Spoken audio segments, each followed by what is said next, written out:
What would happen if we gave God our 100%? Offering to Him all our resources with no reservations, and gave expecting nothing in return? What would happen if we understood that our ability to produce wealth is not based on our own ability, but on God's character? Everything that we have comes from God, and He is able to bless us abundantly, so that in all things at all times, having all that we need, we will abound in every good work. Would you trust God with your 100%? Can you trust God 100%? Pero kanina nung nag-worship kayo, parang 100% binigay nyo na kay Lord. Grabe yung lineup natin, ano? It's heaven down here. Sobra talaga yung mga, andito ako sa unahan, malakas yung boses ko, di ba, pag kumakanta, tumahimik ako, and I hear the whole congregation really lifting their voices to the Lord. Sabi ko, Lord, 100% kami. Yun. Salamat kay God. Salamat po sa inyo for being with us in our worship of God. Ayoko lang ma-miss. Ang una kong pangarap ay maging guro. Tapos ngayon, Happy Teachers Month. Tuwang-tuwa po ako na nakaupo dyan kasi po ang ating Sunday ngayon is our Campus Sunday. Now we are zeroing doon sa ating mga teachers. May extra mile sila kasi ang ginagawa nila, nagtuturo na sila, ang hirap magturo, in extra mile pa nila, nagtuturo pa sila para kay Kristo. Saglit lang po. And the next thing na gusto kong i-highlight dun sa ating video, yung dalawang teacher. Hindi pa sila teacher, dinidisciple na sila dito. Pareho silang nasa church natin. The first one and the second one, sorry, nakalimutan ko mga pangalan nila, but I know yung face nila. Sobrang daming tao, hindi ko na siya pero tuwang-tuwa ka dyan. Sabi ko, dinisciple mo ngayon, naging teacher, professionally, yung bukasyon nila, at nagiging Christian pa rin, honor God, and make disciple. Kapag yung mga anak nyo, huwag kayong malungkot pag gusto magturo. Kasi mahirap yan, walang masyadong malaking pera dyan, but I tell you, teachers are being used by God. Ang ganda nga, yung platform nila at yung pagiging teacher nila ay nagagamit nila sa kanilang pag-extend ng kingdom of God. One last thing, ikaw ba ay first-timer mo ngayon? Huwag ka mahiya. We would like na magkaroon ka ng magandang experience sa first time mo. Pakitaas ang kamay, we would like to give you a token just to say thank you for coming over at hindi mo kami malilimutan. Kaya meron, dyan po, tayo po kuya. Yan po, yan. Bibigyan po namin ng token. Meron pa po ba na first timer? Yan. Salamat din sa nag-imbita sa'yo, just in case may nag-imbita sa'yo at katabi mo, or solo ka lang. Meron pa rito, alam ko meron pa dito. Meron pa ditong first timer. Ikaw, kuya. Si kuya po ay first timer. Yan. Dito pa po. Yan. Yan. Dito po. Kuya, dito. Tsaka may isa pa pong first timer na mahihain lang. Ituro nyo para kayo makapili, ituro natin. Kuya, please stand up. Yan. Ayun pa pala, kita nyo, nahihiya lang yung, yan. Yes, palakpakan natin si Lord. First timer dito, yan.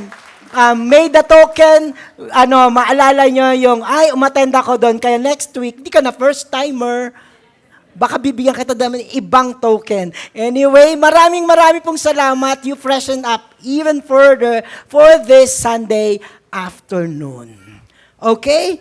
Kaya nga po, this is actually the third and the final lesson on our series, 100%. Nung first natin, di ba, yung di mo mabibigay, ang 100% po, ang unang mong kalaban ay sino? Week 1, turo sa sarili. Yan. Tayo mismo ang kalaban ni Lord kasi mas bida tayo kay Lord. Kaya nung unang week, sinabi natin, full kami kay Lord, ang paniniwala at pagmamahal at devotion namin na hindi sa sarili namin kundi kay Lord. Kaya week 1, 100%. The next na sabi natin last week, yung second week naman, hindrance, obstacle, ang ating mga ari-arian at kayamanan. Kaya minsan hindi natin ito nabibigay yung 100% natin kay God kasi ayaw natin ibigay ito. At minsan, ito lang yung gusto natin. Okay, kaya erase na yan last week. And finally, on the third week, may dadagdag ako. Sarili, kayamanan. May idadagdag ako. Kahirapan. Minsan, we cannot give our 100% kasi, Lord, ang hirap-hirap ko. Imbis na magpuri at umasa kay God, nagre-reklamo tayo kay God. That's another thing. Poverty at kakulangan ng ating finances ay nag-hinder sa atin to give our 100% trust kay God. Kaya nga ano sabi nung manunulat sa Proverbs 30 verse 7 hanggang 8, 9, sabing ganun, 2 things I ask of you, deny them not to me before I die. May 2 bagay na ayokong mangyari sa akin, Panginoon.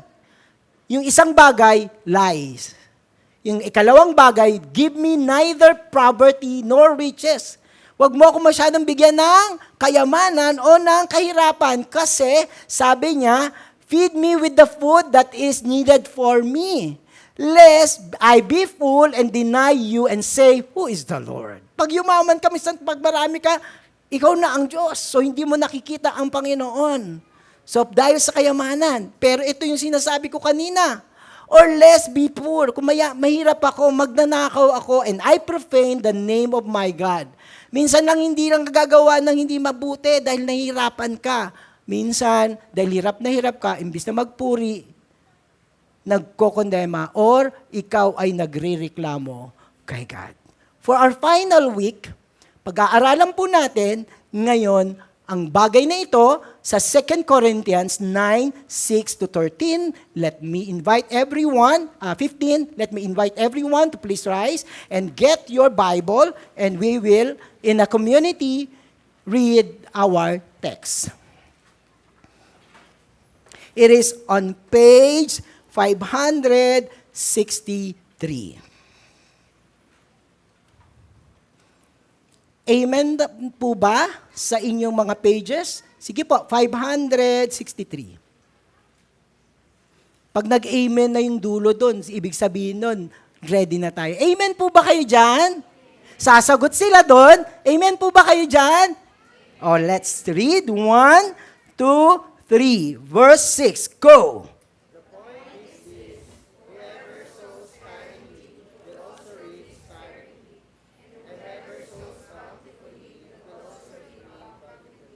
Each one must give.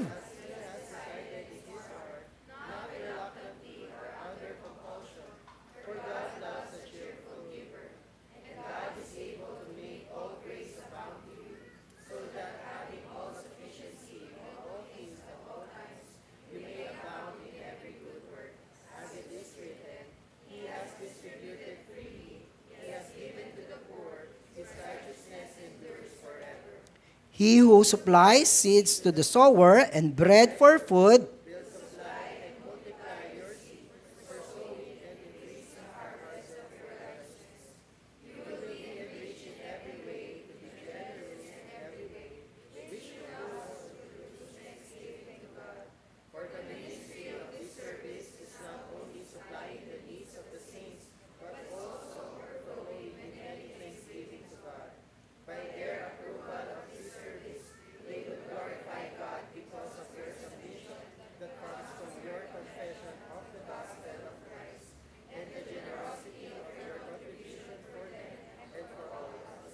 why they long for you and pray for you because of the surpassing grace of God upon you.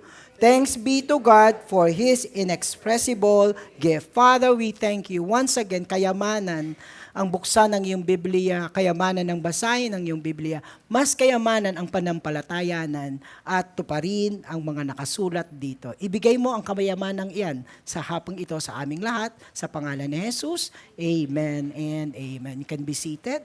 Yan. Alam niyo po, itong ating pag-aaralan, it's all about financial stewardship. Paano hinahawakan ang anumang inentrust sa atin ni God. Kaya steward, tayo'y katiwala ng Diyos. Yung mga binigay sa atin ng Diyos ay pinagkatiwala niya. Paano naman natin nahawakan ang ipinagkatiwala sa atin ng Diyos? But particularly, titingnan natin yung ministry of giving. Bakit ba tayo nagbibigay? At bakit ba tayo patuloy na magbibigay kung ano ito? Nagtuwa ako kasi ang hirap-hirap minsan yung pagtuturo ng ministry of giving. But thank God, si Paul ay nung nagsulat dito, mayroong totoong sitwasyon sa Corinthians. Pero yung mga prinsipyo, tithes and offering, ay nilagay niya doon in the midst of the situation in the Corinthians. Actually, ang pag-aaralan natin, hindi lang chapter 9, 6 to 15, ang inaral ko po ay chapter 8 and chapter 9. Ipagsasama natin yan. Una, ang sabi sa Ministry of Giving, ito po, makita nyo po, agad-agad, sinabi ni Paul na mayroon tayong mag-e-excel tayo sa giving also. Anong sabi niya? 8 verse 7, but as you excel in everything, nag-e-excel ka na, nag-glow up ka na, yumayaman ka na, ang ganda na ng yung faith mo, nagmamature, sa speech gumagaling ka na, nagta-transition ka na dito, in knowledge, ikaw na yung teacher sa Victory Group mo, in all earnestly and in all love for you, meron pa siyang sinasabing mag-excel ka.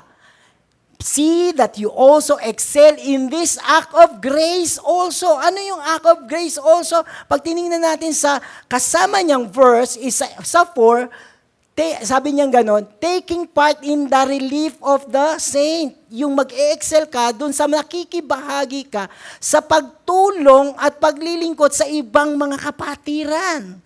At particularly, ang sinasabi ni Paul dito ay yung ikaw ay nakikibahagi sa pagbibigay para yung mga nahihirapan na mga kapatiran at yung mga gawain ng Diyos ay kasali ka. You can teach, you can engage, but also excel in the ministry of giving, I tell you, financially. So that was the key here nung ini-encourage ni Paul ang mga Korinto. Bakit nga ba niya ini-encourage ang mga Korinto? Kasi ang Corinthian church ay mayaman na simbahan. At marami sa church na yun ang mayayaman. Kaya first principle natin, giving in abundance. Diba? Pag meron kang kapasidad, magbigay ka. Tingnan po natin siya. Yung first century, the city of Corinth was renowned for its prosperity. Parang pumupunta ka sa BGC. Parang pumunta ka sa Makati. Hindi Makati Village, Makati Village. So maagad-agad, yung Corinthian church, ganun na kagad siya. Mayroon siyang affluence. Although some believers, kaso hindi naman lahat doon ay mayaman, but generally as a whole, the church and the people attending the church are rich. Wealth, kaya nga, giving in abundance, kasi yung wealth is giving us ability and opportunity from God for us to give. You now have the opportunity to excel in giving kasi ikaw ay pinagpala ng malaki ng Panginoon. Ang sarap nun, mayroon kang kapasidad at galing yan kay God. Anong sabi niya? I say this as a command, but to prove by the earnestness of the others that you love is also genuine. Ibig sabihin, kung ikaw ay tunay na nagmamahal sa kapatiran, nagmamahal sa gawain ng Diyos, ikaw ay nagpapatunay sa pagbibigay. Yun kagad sinabi niya. Di ba maraming test? Pag merong nanliligaw sa inyo, mga kababaihan, test of the eye, ikaw lang ba tinitingnan? Susunod, test of time. May oras ba siya sa'yo? Susunod, test of money. Kaya niya bang gumastos? Di ba? Kahit sa panliligaw, ganun, tinitest mo. Are you willing? Susunod provider siya, di ba? So makikita natin, is he willing to give time? And as now, kung tayo nagta-demonstrate ng ating pagmamahal kay God, masarap mag-worship, pero ang sasabihin mo kaya ko bang magbigay kay God? Kaya ko ba ang marami niyang pagpapala ibalik ko sa Kanya? So that's a test of genuine of your sincerity of love. Yun yung mismo si Paul ang sinabi niya sa mga members ng church ng Corinthians. Paul presented to them an opportunity to demonstrate the authenticity of their faith and love for others, thus excelling in the ministry of giving. So makita, mahal kita, sige, alam niyo po ba, sabing ganun dun sa New Testament din, meron daw nangangailangan. Tapos, sinabi, ipapag-pray kita. Doon yung mismo dun sa text na yun, hindi lang basta pinapag-pray, ano ba kailangan ng tao? Are you willing to give? So ganun talaga yung pinaka-context natin ito. Are you willing to give exactly yung ating kayamanan, yung ating tithes and offering? So hindi ko naman iba-brand dito. Kita nyo yung mga tithes and offering, nasa sa inyo kung lalagay nyo yung pangalan. Kung ayaw nyo ilagay yung pangalan, hindi. Wala kaming listahan ng mga binibigay nyo. It is not for us. It is not us for to look at you and to manifest. Talaga ba ito nagbibigay o hindi? Talaga ba ito mahal ang Lord? Hindi. Alam nyo po ba, kami mga pastor, hindi namin yung sinisilip. It is between you and God. So the authenticity here is not for us to make a bogey points, para sabihin natin, but it is between you and God. Kayong dalawa nag-usap, sinasabi ni Paul ito, pero sinasabi ko, mahal ko ba talaga si God? Am I too willing to really kingdom builder? Di ba, umuupa tayo, bumibili tayo ng ganito, kasali ka ba? Sa pagbibigay, wala akong sinasabi, malaki o maliit. It doesn't count. But it is the willingness of our heart to really give to the works of God. Particularly for the relief of the people in Macedonia. Yung Macedonia, sila naman yung mahirap. Sila yung nangangailangan ng tulong. Kaya sabi niya, mayayaman. Naghihirap yung kapatiran natin doon sa Macedonia. Gusto niyo bang tumulong? Yun kagad. Di ba? Ang dali. Pumunta ka sa kumpare mo, mayaman yun. Pero hindi ito, it's not kumpare. It's about Christianity and faith. Kaya sabi niya, nangangailangan yung kapatiran natin dito. Are we willing to give? That's a principle. You have money to give, the Lord has blessed you, we can give back. Kaya ka nga give back eh. Kasi galing yung kay God, ibinabalik natin sa kanila. Especially in service and in assistance to other people. Tuwang-tuwa ako sa Victory May Kawayan. Kasi, andi dito ata yung iba, meron tayong community doon na tinutulungan natin. Hindi naman regular, pero meron tayong social ministry. At alam niyo po ba, dahil sa tulong nyo, nagpatuloy tayo doon, meron silang unang hakbang sa, nitong huli, unang hakbang sa kinabukasan, aaral na yung mga bata. Binila natin ng school supplies. Kaya yung mga bata, excited na, pumasok. Isa pa lang yun. Meron tayong mga ginagawa, ayoko naman sabing madami, para lang tumulong. Alam niyo, saan natin nakukuha yung pagtulong sa kanila? Kasi yung mga taga-Korinto. Tayo ay nagkakalap. That is, in a way, demonstration of our love to other people and to the work of God. For if the readiness is there, it is acceptable according to what the person has. Kaya ang una yung sinausap, Corinthians, question us. They have the opportunity to give.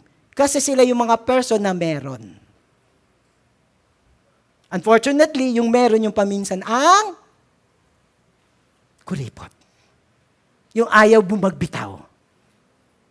Not according to what he does not have. Tingnan nyo naman, kung hindi kaya. But later, I'll go back to that. For I do not mean that others should be ease and you burden, but as a matter of fairness, your abundance at the present time should supply their needs. Ikaw ang nakakagaan ngayon. The Lord bless you, so you also have to give and to serve other people who are in need. Our abundance is not for ourselves alone. Of course, unahin natin yung pamilya natin. But it is not for overindulgence. Di ba? May sapat nga. Kaya ko, sapat. Sapat na ito sa iyo. Tapos, yung sobra, iyo pa rin. Yung sobra, akin pa rin. So, it is not that. And, ang tawag doon sa yung busog ka na, kain ka pa ng kain. Anong tawag doon? Gluttony. Diba ganun? May tendency. We're not talking only about food. We're talking about riches. Meron ka na. Tapos yung sobra, sa'yo pa din. Konti lang mabawas, natataranta ka na. So, ang sabi ni Paul dito, bakit tayo binigyan ng madami, ng higit? But to what? Supply the needs of others and in the ministry. Ang sarap maging daluyan. The Lord bless you. Para yung work ni God, ikaw ang susuporta or magsiserve. Ang sarap kayong maging daluyan. Channel of blessings ang tawag. Nung mas bata kami, nung college ako, may tinatawag kaming channels of blessing. Pag may naipon kaming pera, pupunta kami sa channel of blessing na bookstore ng Christian. Tawag nila channel of blessing kasi makakabili kami. But this is the bookstore. Pero tayo ay, who wants to be channel of God's blessing? Ang kamay ng Diyos ay sa iyo dadaan. Kaya nakabukas. Sige nga, tingnan nyo. Pag nakabukas, di ba ganyan? Sige, tingnan mo. Anong tsura ng kuripot? Di ba ganito? Pag channel of blessing. Alam mo, daloy ng daloy sa'yo. Sige nga, magkuripot ka. Magkuripot ka. Paano ka bibigyan ng God? Nakasara. Kaya yun yung sinabi. Tingnan nyo po. Look at this. Others should be eased and you burdened. Sabi niya lahat ng meron, yung mayroong kapasidad. Para hindi naman kawawa naman siya nang siya. Burdened. Tapos ikaw may kapasidad, tayo may kapasidad, okay lang. Kaya ang mangyayari, tingin mo sa sarili mo lang. Habang ang iba, nabiburden. Bala kayo dyan. Look at the word. Matter of fairness. There will be fairness. Kasi may nakukulangan, para matter of fairness, yung abundant, yung meron, padadaluyin sa kanila. Kasi, kapag, diba, your abundance, Corinthians, your abundance at the present time should supply the needs of the Macedonians. Okay? Pero, so that the abundance of the Macedonian supply your need. Pag sila naman ang meron at ikaw ang nangangailangan, tutulungan ka. That is fairness, right? Ang sarap, hindi ka lang laging receiving end. Hindi lang tayong receiving end. Kasi minsan ikaw ang tatanggap, susunod, ikaw naman ang tumatanggap. One can never tell if the next time it will be his turn to be helped or to be given helped. Or to give help. Minsan ikaw yung nagbibigay. Susunod naman, ikaw ang binibigyan. That is God's matter of fairness. It is God's standard. Bakit ko nasabi? Kinote pa ulit ni Paul dun sa same verse natin. Nung sabi, as it is written, whoever gathered much had nothing left over, and whoever gathered little had no lack. That is God's principle of equality and generosity. Saan kinuha to ni Paul? Sa Exodus. Ganitong kwento sa Exodus. Di ba may mana? Sa mana, sabi niya, this is what the Lord has commanded. Gather of it, each one of you as much as he can eat. Hanggang kaya lang ha. Sabi ni Lord. Para sa buong pamilya mo. O di tag-ano kayo. Bawa, sabihin na lang natin, tagtatatlong pandesal. Yun lang ang kaya natin, tagtatatlong pandesal. Gather ka lang sa pagtatatlong pandesal. Yung anak ko, medyo, Lord, Moses, madami, he can eat 5. O di 5. As much as he can. Sabi, 10 po yung tatay, padre de pamilya, di 10. Walang usapan na higpitan. Basta, yung kaya lang kainin. And then, the people of Israel did so. Yun naman. They gathered some more, and some less. Yung kaya lang ng 3, di 3. Yung kaya lang ng 10, 10. Yung isang pamilya, 50 pandesal. Yung isang pamilya, 10 pandesal lang. Kasi yun lang kaya nila. But when they measured it with an omer, whoever gathered much had nothing left over. Yung mas madami, ganun din yung walang natira. Tapos, whoever gathered 10 lang kami, busog naman sila. That is God's equality. Tama lang. Kaso, even each of them gathered as much as he could eat. Yung kasya lang, yung sapat lang. Yung term natin for this afternoon, sapat. And Moses said to them, let no one leave any of it over till the morning. Huwag kayong kumuha ng hindi sapat, ng sobra, kasi kailangan walang matitira. Tingnan nyo, ang tao, but they did not listen to Moses. Sa part of it, till the morning, sumobra. Yung 10 lang ang kain, binente, doble. So ito na yung greediness ng tao. Sobra sa kanilang kapasidad ng kanilang kasapatan. Ano nangyari? Nagalit si Moses kasi pagdating ng umaga, yung sobra, inuod. Sige, kumain ka na may uod. Yung natira, sumobra kasi gusto mo mas marami sa'yo, nalusaw, nag-meltdown. Wala. Kasi ang tinuturo ni God, wag kang ang sapat-sapat. Hindi mag-overindulge. Yun yung tinuro niya doon sa mga Israelita sa wilderness. This is the principle of God, as much as you can. But the people are so into, yung gusto ko, yung akin. Kaya marami tayong politikong mga magnanakaw. Galit na po ako. Totoo, bakit tayo nahihirapan? Kasi matakaw sila eh. Pag matakaw yung marami, meron mawawalan, right? Kaya may poverty. Look, if we also obey, the whole world, obey God's, yung just enough. Wala sanang ganun. So ayan, nagalit. Kinain naman ng worm. Di ba sabi natin na nakaraan, sige, tabi ka ng tabi. Yung damit mong maganda, aanayin lang naman din yan. O kaya nanakawin. But the greediness of man, sige pa rin, kuha pa rin. By morning, they gathered each as much as he could eat. But when the sun grew hot, it melted. This is a principle of God. Checking into a narrative. Na anong sabi? Enough. Just enough. But the rule of the game is no. Hindi na enough. Ang enough natin, sobra. Endless. Kaya meron tayong malaking disparity ng mahirap at mayaman. Hindi naman mahirap ang mundo eh. Marami ng sakim.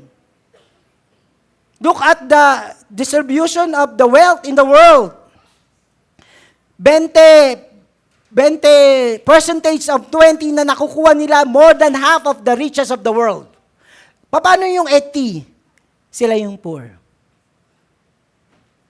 If we go back to the wilderness, if we look at 2 Corinthians, it is fairness.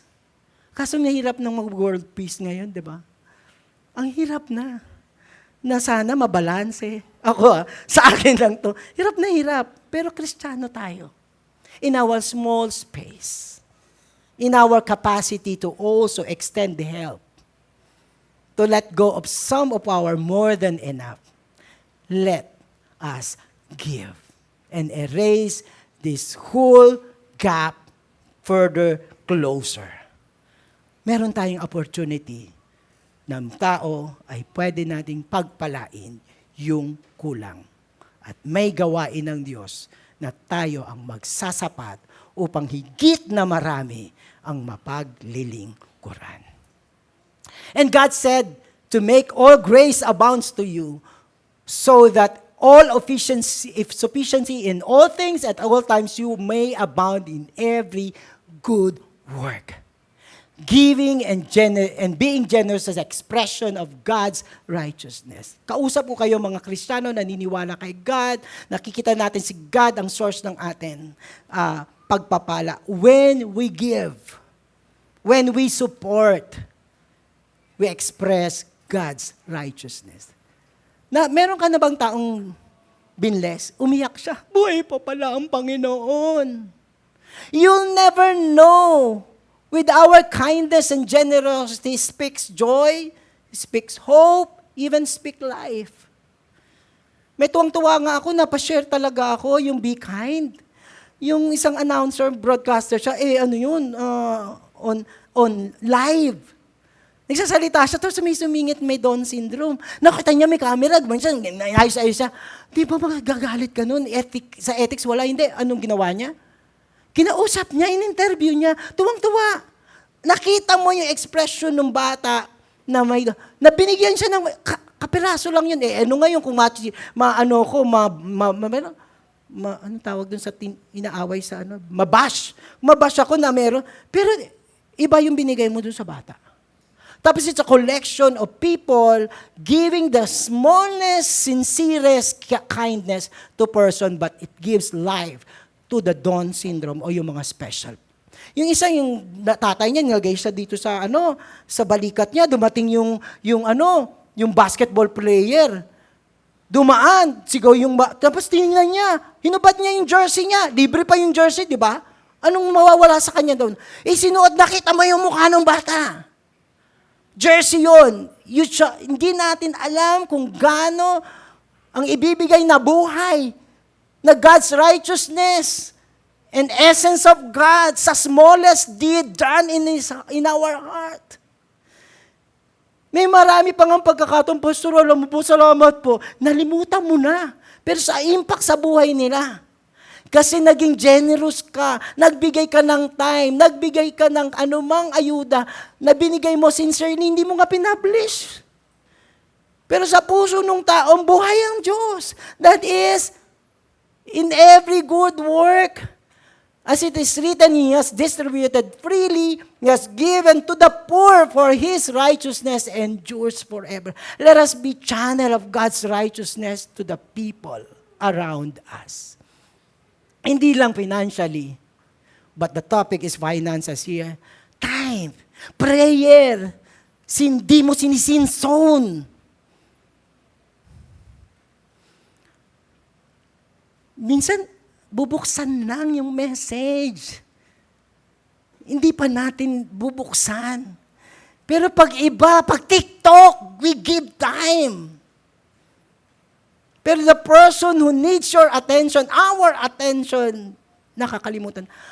Binuksan mo lang, nag-heart ka lang, hindi mo alam kung anong pwedeng ibigay ng taong nangangailangan ng heart emoji mo. Natin. Ito po ay galing sa Psalms 112 verse 9. Those who fear the Lord are generous. O, unahan tayo. Sino ang who fear the Lord here? Tapos sa kabilang kamay, generous. Go! Huwag kayo Yan, thank you. Generously and live and share God's righteousness. Alam mo, we represent. Let the hands of God be your hands. Let the time of God be your time. Let the words of God let your words be the words of God to other people. Kanina pa ako nagtuturo ng concern sa tao. Kanina pa sa L113. Kaya medyo passionate na ako. Give time. Listen. Listen to the people. You'll never know nung nakinig ka, nakinig lang ang kailangan niya. Pero nakikinig ka sige, pero hindi ka makinig ka talaga. Minsan hindi na kailangan. Madami akong counseling, hindi naman ako nagsasalita. Nagbibigay lang ako ng full attention. Sige, sabihin mo, iyak siya, iyak, sige go. Tapos, sa susunod, iyak, sige pa. Wala pa akong binasabi na Pero, hindi, sumusunod na, pagaan yung iyak niya. Minsan, nakikinig lang kailangan. Dito na tayo ulit. For the ministry of this service is not only supplying the needs of the saint, but also overflowing in many thanksgiving to God. Yung pinagpala natin, nagpupuri kay God. Hindi kaya, minsan, nabigyan mo siya ng 1,000, so tuwang-tuwa siya. Pero beyond 1,000 yung tuwa niya kasi nakita niya si God sa buhay natin. Ang dami dito pumupunta. We all work together here. We establish the church here. All of us here. And then one person, bagong-bago, tapos sabi niya, dito na lang po, naghanap ako ng community. All because we work together, nakakita siya ng buhay, nakilala niya si Kristo, naging Christian siya, mahigit pa yon sa 100 million because that person's life nabigay kay God. For their approval of their service, they will glorify God. And because of your submission or giving that comes from your confession of the gospel, and the generosity of your contribution for them and all others while they long for you and pray for you because of the surpassing grace of God. Yung gospel nagiging totoo with action of generosity and kindness. Our generosity will have abundant impact aside from the actual financial help. They draw people to God. The people give glory and praise to God. This is both proclamation, sinasabi mo, and demonstration of the gospel. Yung community na pinupuntahan natin, sa sobrang natuwa sila, they are now here. Part na po sila ng discipleship. Mag-victory weekend kami kung ma-schedule na namin. Kasi, hindi ka lang nagsasabi ng gospel, nakikita pa nila na nagmamahal ka. Kaya, your confession of the gospel is made more powerful. Because of the surpassing grace of God. Inulit ko lang. Lahat ng mga bagay nito ay dahil sa biyaya ng Diyos. Giving is all and by the grace of God. Walang angkinan. Ang dami kong ginawa. Kaya yung mga politiko na gano'n, di naman sa kanila yung pera. Pero itong kalye na to ay kay Don Quixote. Ang mga mukha nila doon, galing din yun sa tao, pero aangkinin nila. But in our giving, it is all from God and by the grace of God. Paul is never, repeatedly pala, na nagsasabi, anong sabi niya? We want you to know, the brothers, about the grace of God. Ito yung nagbigay. The grace of God is nagbigay yan. Tapos, see that you excel in the act of grace. Pero giving yun. It's all about grace. It is from God. Ang pinupuntahan natin, ang gagaling, ang binibiyaya nating ipinapamahagi ay biyaya ng Diyos. At kapag ikaw naman na nakatanggap ka ng biyaya ng Diyos. Hindi ka nakatanggap para magboto. Nakatanggap ka ng biyaya ng Diyos. Our ability, decision, and actual giving and generosity are from God, nourished by the grace of God in us. There is grace to those who give and also grace to those who receive it. Biyaya ang nagbibigay, biyaya ang nakakatanggap. All Jesus only by grace. Also in the first century, di ba, Corinthians ang yaman. Ito na tayo, Macedonia. Wala akong sasabing lugar. Baka sabihin nyo, nilalait ko yung lugar na yun. Ang Macedonia, in the first century, has been born with affliction and were in great difficulties. But they set a challenging standard for giving. Ito yun, nagka-problema po tayo kasi yung mga Macedonia, hirap na hirap sila, kulang na kulang sila. Sila actually nangangailangan. Kaso nag-set sila ng standard. Are you ready with that standard? Giving in the times most difficult. In the time that we lack. Nag-set kasi si Macedonia, pinrinsipal ni Paul. I want you to know, chapter 8. Brothers, about the grace of God that has been given among the churches of Macedonia. Ito yung hiningi ng tulong sa Corinthians kasi tutulungan yung mga Macedonian.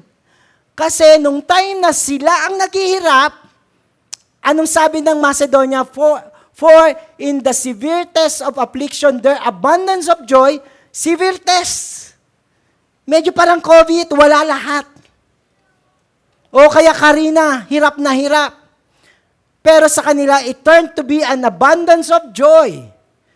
And their extreme poverty, di ba? Abundance of joy, tapos extreme poverty, parang hindi magkatugma. Pero may joy ang mga extreme ang poverty na Macedonia. Have overflowed in what? Wealth of generosity. Di ba hindi na magkakakampi? Contrast na eh. May joy, may affliction, naging wealth in generosity. Nagbigay ang Macedonia. And look, for they gave according to their measure, as I can testify, and beyond their measure of their own accord, beyond. Hindi, kanina nagsasabi ko in abundance, anong kapasidad mo, may ability ka. Dito wala silang ability. Pero nung sabi pa rin ni Paul sa kanila, begging us earnestly for the favor of taking part in the relief of the saint. Nagbe-beg, please Paul, hayaan mo kami. Tutulong kami sa mga nahihirapan kahit hirap kami. He begged, they begged. And they begged na, tutulong kami. Hindi na, okay, sige, okay. Hindi ganoon, ha? Kasi sincere sila eh. Sabi na, we are begging you earnestly. You want to give. Paano? Kung ako din si Paul nun, wag na, hirap na nga kayo. Hindi! Sinigawan nila talaga si Paul. Wag ka, kami to! Difficult times is not an excuse for not giving. There is no hindrance to share to a willing heart. Sa pusong gustong makibahagi sa gawain ng Diyos, walang kakulangan. Gagawa ng paraan kasi ang puso niya gustong magkaloob para sa Diyos. And this is as nagulat si Paul, hindi niya na-expect. But they, tingnan nyo, bakit nagkakaroon ng pusong ganito, begging kahit pa in affliction? They gave themselves first to the Lord.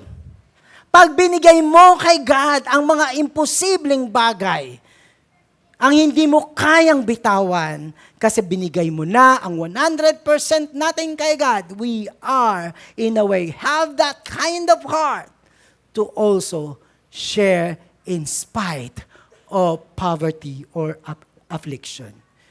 And then, by the will of God, to us. The foundation of giving is our devotion, submission, and trust in God. Natuwa naman ako sa anak. Pastor, yung pagpapuray niya, no? Lord, ibigay mo sa amin ang pananampalataya sa'yo.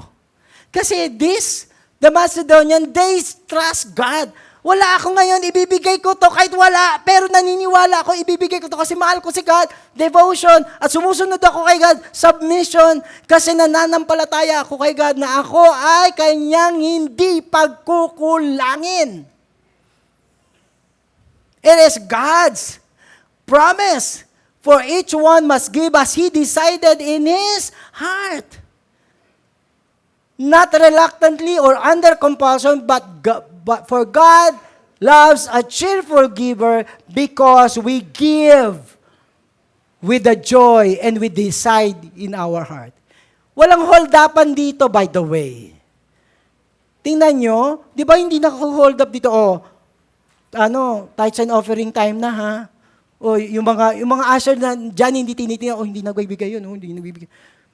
Tapos hindi ka nagbigay, pumunta ka sa opisina ni pastor. Hindi ka nagbigay eh.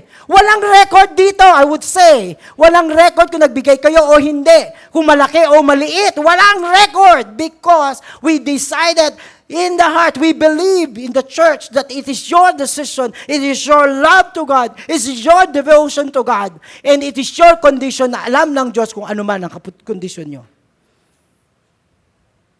Kasi nga, kay God yan. Bakit kailangan natin to? Kasi minsan, di ba, ang hirap meron tayong perspective, pag nagbigay ka, mawabawasan ka. Aminin. Pag nagkwenta na tayo, pag nag-10%, yung 10,000 mo, 9,000 na lang. Nabawasan ako ng 1,000. Di ba? Totohanan yun. There is our tendency na pag nagbigay tayo, may bababawas sa atin. Kaya sinabi ni Paul, walang nababawas sa inyo, mamaya yun. At saka isa pa, pag nagbigay tayo, paano na yung bukas ay tinatabi ko to? Di ba may fear? Kanino ka kasi umaasa? Kanino pinagkakatiwala ang kinabukasan kaya hindi mo mabibigay? Belekoy. Sorry. Look kay Jesus Christ. Doon sa templo, unang nagbigay ang mayayaman. Naguhulog sa offering box. Ando doon, kahit gaano kabigat ang mga taginting ng kanilang kayamanan at alahas, hindi umabot ng langit. Pero may isang babaeng balo. Nagbigay ng kusing. Hindi nyo na natin alam yung kusing. Mamera, alam nyo pa ba yon? Hindi. At least, ng lolo nyo, nakakita ng mamera. Ang mamera kulay puti. Tapos, hipanan mo, lumilipad. Yun ang mamera. Yun ang binigay ng babae, kusing. Pero tumaginting hanggang langit ang kusing ng babaeng balo kasi binigay niya, wala na siyang kakainin pagkatapos. Pero binigay niya. Binangko niya sa langit. Ano ang interes? Hanggang ngayon, pinag-uusapan ang kusing ng babaeng balo. Wala man siyang pangalan, but she is our lessons in life. Kaya ano man binibigay natin, tingnan nyo, hindi sinabi, pamera lang yan. Walang tinitingnan si God. In the matters of value. But God looks at the heart. Yung kusing, parang I love you 3,000 times. Kahit kusing. So that it may be ready as willing gift, not as an exaction. Ang ibig sabihin ng exaction, extortion? Yun, extortion. Kasi kapag willing yung heart mo, hindi ka nagbibigay kasi babalik mo yan sa akin. Hindi tayo nagbibigay kasi babalik. Bibigay ako sa iyo, magbibigay ako kay pastor para may bumalik. Sinira ko na yun sa inyo nung nilang preaching na ako. Hindi ganun po ang attitude ng heart. Pag mahal mo, magbibigay ka. Hindi dahil meron kang iniintay na kapalit. Kaya sinabi niya, willing gift, not an exaction. It is to help the people in need. Not to use the person para ikaw ay mag-gain. Kasi sabi ni God, babalik niya. Nakita nyo? What is the issue here? It's the issue of the heart in giving. Huwag tayong parang politiko.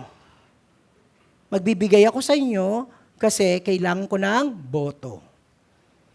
It is not that. It is a blessing for others, not out of greed and not so good intention. There is also this integrity in dealing with money. Kasi sabi niya gano'n ni Paul, paanin ko na po ito, isa-summarize ko. Kasi ang Corinthians, nagsabi sa magbibigay kami. Tapos sabi niya, nangako kayo. Tapusin nyo na. Kaya sumulat sa kanila, yung pinangako nyo nung una, ibigay nyo na ngayon. Whenever we pledge for kay God. Ito, as a pastor, ang dami. Pastor, pag-pray mo ito, gano'n. Tapos nakuha nila yung kontrata, nakalimutan na nila yung pinangako nila kay God. Madami po yun. Hindi naman ako sabing para mabigyan yung church. Wala din ako doon. Nagpe-pray ako, I'll go with them. Pero sana hindi ka na nangako. Nagpe-pray kita kahit hindi ka na nangako. Kasi hindi din man hihingiin ko kay Lord, sige na, paunlarin mo siya para lumaki yung tithes and offering ng church. Pareho lang din ako sa kanina. But we give, we pray for one another, all because God, we want that everyone will be amply supplied by God. Period. Kasi naniniwala ako, hindi sa sino mang tao nakasalalay ang resources ng victory may kawayan. God can use and utilize other people. Kaya hindi tayo mabibeholden sa isa, dalawa, tatlong tao. Hindi mo ako matatakot. Kala mo? Di ba? Huwag mo akong takutin. Hindi ka ang Diyos ko. God will supply the ministry. For the ministry. We take this course that no one should be blamed us about this generous giving that is being administered. Sabi niya, giingat si Paul. For we aim at what is honorable not only in the Lord's sight. Honorable kapag talagang binigay para sa gawain ng Diyos, gagawin para sa gawain ng Diyos. Kaya nga hindi kami pwedeng tumanggap ng tithes and offering. Kahit nung COVID, may iba, hindi po, sorry po, bumupunta pa sa bahay, sorry po, hindi po talaga. Hindi po pwede yan sa amin. Kasi yung honor ko, malay nyo, di ba? COVID yun. Sino ba magsasabing, hindi ko pinasa sa church? Inaalis kami sa tukso. Kayo magbigay ng tithes and offering nyo sa amin. Kaya pag may nag-pledge, merong pastor, gusto kong tumulong sa campus. Hindi, sige, ibibigay kita sa campus, hindi ako. I would not give para sa church ng ako ang access. Ituturo ko, meron daw doon. Hindi namin ninahawakan. Ako nga hindi ko alam kung ano. Kung magkano, kung sino, ganyan. Because iniingatan so that yung integrity natin in dealing with money, nasa ministry pa yun ng church. In our personal dealings with money, let us be with integrity. Kasi si God ang ating pananalapi ay galing kay God, accountable tayo kay God. Lastly, God's generosity. At the end, this is God's generosity. Look at this. So that it may be ready as a willing gift, not as an extortion. The point is this: whoever sows sparingly will also reap sparingly. Whoever sow bountifully will also reap bountifully. Kay God yun, pag nagbigay ka with the sincerest of the heart, hindi extortion, God will provide well. We cannot outgive God. Pinangako yun. Kasi nga, may tendency tayo, paano mawawalan ako? Nangako si God. Ikaw ay kanyang pagpapalain bountifully. And when we are talking about God's generosity, anong sabi niya? Tingnan niyo po to, dahil mga agricultural yung Jew, kaya kita nyo, ang nagtatanim, di ba ganun naman sa natural, pag nagtanim ka, may aanihin ka. Right? But with a good heart ulit hindi extortion. Pag nagtanim kami, wala kang tinatanim, ananin mo. Magtanim ka ng kapiraso din naanihin mo. Right? That's a logic in the metaphor. Sabi niya, again, bumalik tayo sa agriculture, he who supplies seed to the sower and bread for the food will supply and multiply your seed for sowing and increase the harvest of your righteousness. Siya yung nagsusupply ng seed, ng bread, will multiply your harvest of righteousness. Hindi lang financial, kundi harvest of your righteousness. Babait ka lalo. You have the ability and capacity to also give to others. Sasabihin ko to, very personal to. Nakaupo ako dyan, ako ang preacher, may campus dito. Nag-exhort siya ng prayer. Ang prayer, ng giving. Sabi niya, let's pray that we increase in the capacity to give. Alam niyo doon, ang lakas-lakas ng dating sa akin noon. Tapos sabi ko, oo nga Lord, I want to give more. It's not about me. Yun yung pinanalangin. Hindi ko sinabi, yumaman naman ako. Hindi ko naman sinasabi yun. Pero I tell you, in answer ng Diyos, the capacity to give. This increasing your righteousness. Your ability to manifest and express God's goodness. Tuwang-tuwa yung buong pamilya. So, Lord, salamat. A simple prayer, pero sinabi naman, Lord, please give us. And the whole family is so blessed to increase our harvest. You will be increased in what? In every way, to be generous in every way. Hindi lang sa pera. Sa time, sa talino, sa counseling, sa epekto sa tao. Kamay mo pa lang. Pwede ka na, pag-pray mo ko. Ang dami-daming kaparaanan ang Diyos ay pagpapadaloy ng pagpapala kasi we are generous. In every way, to be generous in every way, which through us will produce thanksgiving to God. What is the absolute giving? Worship team, please, be ready. What's the absolute giving and the greatest gift? Sino ang absolute na nagbigay? Sabi ni Paul, for you know that the grace of our Lord Jesus Christ, that though he was rich in heaven, the glories of heaven, yet for our sake, he became poor, so that you may be his power, so that by his poverty, we became rich. Anong sabi sa Philippians? Jesus, though he is in form of God, did not count equality with God a thing to be grasped, but emptied himself by taking the form of a man, not of a president, not of a barangay kagawad, but in the form of a servant, a poor person, born in the likeness of man, and being found in human form, he humbled himself by becoming obedient to the point even of death on the cross. Jesus crossed over from riches to abundance to being poor, to being a slave, lower than all of us here, so that we become rich. Anong sabi ni Paul? At the end of all this discourse, he says, thanks be to God for his inexpressible gift. And that gift is Jesus Christ in you. And that gift is the death of Jesus Christ at the cross, so we will have mansion in heaven. So we will have earthly and also heavenly riches. So we will have a space in the heavenly, all because Jesus Christ came down and became poor. Sa lahat ng mga rich, let us all stand. And really, bless God.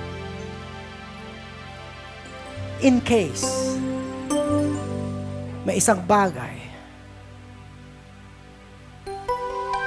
hindi mo pa buong pusong nakikilala ang utmost gift.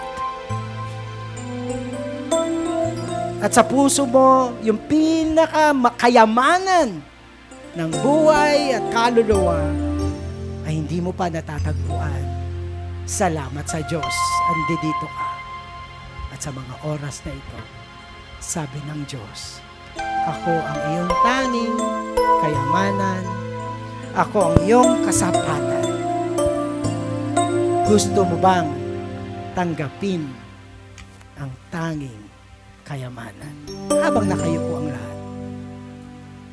If you want to receive the greatest gift, the inexpressible gift of the Lord Jesus Christ,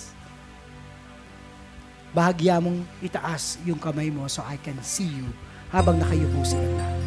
Yes po, Kuya. Yes po. Panginoon, hindi aksidente na nandito kami. Narinig namin po, Panginoon, na ikaw ang tangi namin kailangan, na ikaw ang higit at wala nang higit pa na kayamanan sa mundong ito. Namatay ka sa krus para ang kalangitan ay maging tahanan namin. Kaya, Panginoon, patawarin mo kami sa pagkalimot sa iyo. Patawarin mo kami, Panginoon, na hindi ka namin nakikita bilang natatanging kayamanan at kasapatan. Kaya, Panginoon, hugasan mo kami ng banal mong dugo sa anumang pagkukulang namin sa pagtrato sa iyo na mali, Panginoon. Na hinigit namin ang kayamanan sa mundong to, ikaw ang naming nakakalimutan. Kaya, Panginoon, tatanggapin ka namin bilang aming natatangi at sapat na kayamanan. Diyos namin na tagapagligtas. Lord, tinatanggap ka namin. Pumapasok ako sa iyong presensya, sa iyong kahirian. Lord, marami pong kasalamat, Panginoon. At ngayon, kasabay ng aming awit, na ikaw aming sapat. Pupurihin ka namin. Patuloy kaming magpapasalamat sa iyo. paulit-ulit na nagpapasalamat na sasabihin namin, Panginoon, na Ikaw ang sapat sa amin. Ikaw ang biyayang banal. Ikaw ang biyaya na masagana. Yakapin mo kami sa mga oras na ito habang patuloy namin ibinibigay naman ang aming sarili sa iyo. The first thing that we will give is 100% of our lives, of our family, of our home. Kami po ay iyo, God. Tanggapin mo po kami. Ito ang aming pagsamba. Sa pangalan ni Jesus, let's worship God and tell Him that He's the sapat na Diyos at kayamanan. What would happen if we gave God our 100%? Offering to Him all our resources with no reservations, and gave expecting nothing in return? What would happen if we understood that our ability to produce wealth is not based on our own ability, but on God's character? Everything that we have comes from God, and He is able to bless us abundantly, so that in all things at all times, having all that we need, we will abound in every good work. Would you trust God with your 100%?